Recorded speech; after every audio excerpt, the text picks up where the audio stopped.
আমি রাজাকার নই। সুতরাং আমাকে যারা রাজাকার বলবে তারা পিতৃ পরিচয়হীন অবৈধ সন্তান।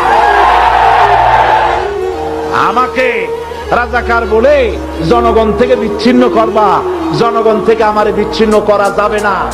আজ আমাকে কথা বলতেই হবে ইনশাআল্লাহ, কারণ আগামীতে আবার আপনাদের সাথে দেখা হবে কিনা আমি জানি না। কথা বলতেই হবে। আমি রাজাকার নই। সুতরাং আমাকে যারা রাজাকার বলবে তারা পিতৃ পরিচয়হীন অবৈধ সন্তান। আমাকে রাজাকার বলে জনগণ থেকে বিচ্ছিন্ন করবা, জনগণ থেকে আমারে বিচ্ছিন্ন করা যাবে না। আজ আমাকে কথা বলতেই হবে ইনশাআল্লাহ, কারণ আগামীতে আবার আপনার